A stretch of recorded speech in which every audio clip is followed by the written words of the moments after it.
కరుణానిధి రామ కౌసల్యానందన రామ పరమ పురుష సీతాపతి రామ శరది బంధన రామ ప్రవర రక్షక రామ శరది బంధన రామ ప్రవర రక్షక రామ శ్రీరామ జయ శ్రీరామ శ్రీరామ జయ శ్రీరామ శ్రీరామ జయ శ్రీరామ శ్రీరామ జయ శ్రీరామ శ్రీరామ జయ శ్రీరామ శ్రీరామ జయ శ్రీరామ అలివాడే మనందాల సుందరుడే నల్ల నలివాడే అందాల చంద్రుడే అన్నమాట తప్పనోడు ఆడి తప్పే ఎరగనోడు అన్నమాట తప్పనోడు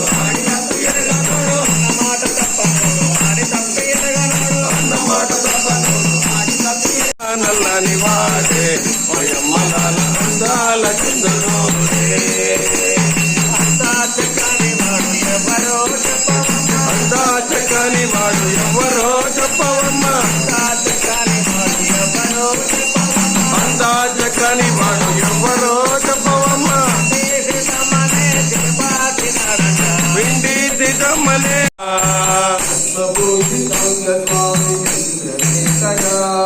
భస్మభూషితాంగ స్వామి చంద్రశేఖర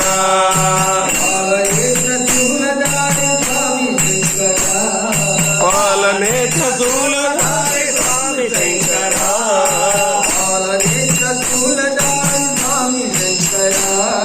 పాలనేత్ర శూలధారి కొంత పెడమరగే పెళ్లి కూతురు పేరుగల జవరాలి పెళ్లి కూతురు పెద్ద పేరున ముత్యాల మెడ పెళ్లి కూతురు పేరుగల జవరాలి పెళ్లి కూతురు పెద్ద పేరున ముత్యాల మెడ పెళ్లి కూతురు పేరంటాల నడిమి పెళ్లి కూతురు పేరంటాల నడిమి పెళ్లి కూతురు మేము పేరు కూర్చ దిగ్గువని పెళ్లి కూతురు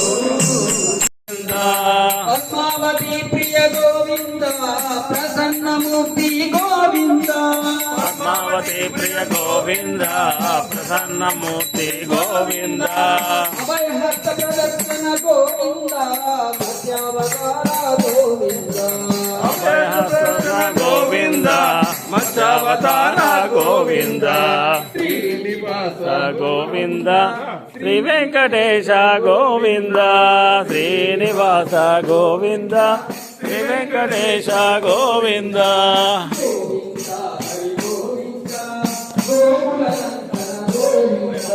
గోవింద హరి గోవింద గోకుల నందన గోవింద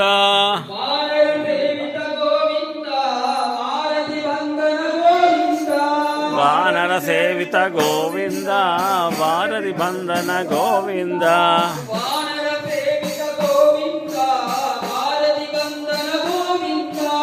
వానర సేవిత గోవింద గోవింద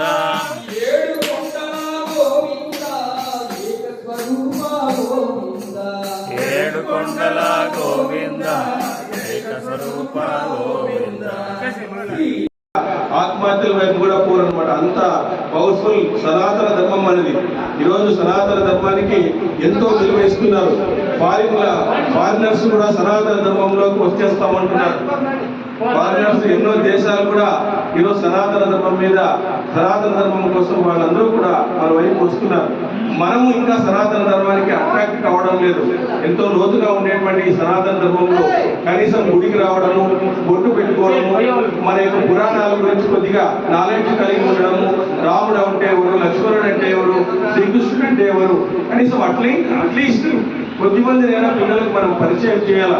పొద్దున్న వేసుకునే స్కూల్కి పోయేటప్పుడు వాడికి ఒక మంచి మంత్రమో ఏదైనా ఒక పద్యమో చెప్పి కనీసం వాడిని స్కూల్కి పంపిస్తే వాడు ఆనందంగా కూడా చదువుకుంటాడు, ఏకాగ్రతగా కూడా చదువుకుంటాడు. కాబట్టి అందరూ కూడా హిందూ ధర్మం పట్ల అందరూ ఈరోజు నేను ఎక్కడ చూసినా ఇప్పుడు చాలా చోట్ల పోయినా కూడా ప్రతి చిన్న గుడిలో కూడా సీతారామ కళ్యాణం జరుగుతుంది.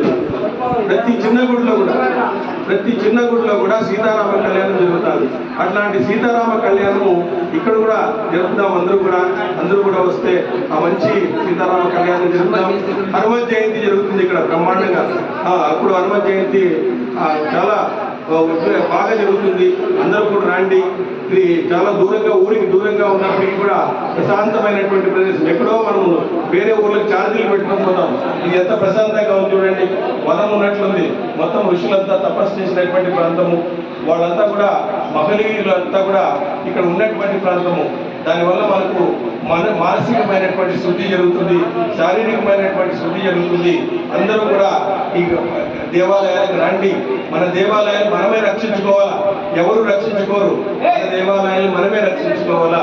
కాబట్టి పిల్లలందరికీ కూడా మంచి పద్యాలు, చిన్న శ్లోకాలు, రామాయణ మహాభారతాల గురించి ఎక్కడైనా జరుగుతూ ఉంటే అక్కడ వెళ్ళి కూర్చొని పిల్లలు కూడా ఇలాంటివన్నీ కూడా చెప్పించండి. అప్పుడు మన పిల్లలు కూడా మన ధర్మం పట్ల ఆకర్షితులవుతారు. ఎవరో ఒకరు బయటకు వస్తారు ఆ పిల్లల్లో నుంచి. నేను దీన్ని రక్షించాలా, దీనికి ముందుండాలా అనేటువంటి ఎవరో ఒకరు ముందుకు రావడం అనేటువంటి జరుగుతుంది. ఖచ్చితంగా ఎవరో ఒకరు ముందుకు వస్తాడు, దీన్ని రక్షించడానికి ముందుకు వస్తాడు. మోడీ లాంటి వాడు వచ్చినాడు, మన సనాతన ధర్మాన్ని కాపాడాలని. అట్లే ఎవరో ఒకరు ముందుకు వచ్చి మన సనాతన ధర్మాన్ని కాపాడతారు. కాబట్టి మనం చెప్తూ ఉండాలా అని చెప్తూ ఈ అవకాశాన్ని ఇచ్చినటువంటి అందరికీ కూడా తెలియజేస్తూ ముగిస్తున్నాను. కుబేరుడు నిర్మించు దాన్ని బలత్కారంగా తీసుకున్నటువంటి రాముని యొక్క కాంచన మహిమైనటువంటి రావణ లంకను చూడడం అనేటువంటి జరిగింది. ఆ విధంగా శత్రువుల యొక్క శత్రు బలాన్ని అంచనా వేసేటువంటి పనిలో ఆ సీతమ్మను చూడటము, శత్రువులను అంచనా వేయడము, శత్రువు యొక్క బలాన్ని అంచనా వేయడము అనేటువంటి అనేక కార్యముల కోసము అక్కడ హనుమంతుల వారు రావడం అనేటువంటి జరిగింది. కాబట్టి హనుమంతుల వారు ఆ విధంగా ఉండేటువంటి గోష్పదీకృత వారాసిం అంటారు. గోష్పదీకృత వారాసిం, మసనీకృత కీటకం రాక్షసం, రామాయణ మహామాల రత్నం వందే నీలాత్మజం. అంటే ఆవు గిట్టలను దాటినట్టుగా ఆయన సముద్రాన్ని దాటినాడు. దోమలను చంపినట్టుగా రాక్షసులను చంపేసినాడు. రామాయణం అనేటువంటి మహామాలను మనం కొడితే అందులో రత్నము లాంటి వాడు ఆంజనేయ స్వామి. కాబట్టి ఆంజనేయ స్వామిని మనం నమ్ముకోవడం వల్ల బుద్ధిస్ఫలం, యశో ధైర్యం, నిర్భయత్వం, మరోగత, అజాడ్యం, వాక్పటుత్వంచ, హనుమ స్మరణత్వమే అని 9 లక్షణాలు మనకు హనుమంతుడిని నమ్ముకోవడం వల్ల, హనుమంతుని పూజించడం వల్ల, హనుమంతుని దగ్గర క్వాలిఫై అయితేనే మనం రాముని దగ్గర క్వాలిఫై అయినట్లు.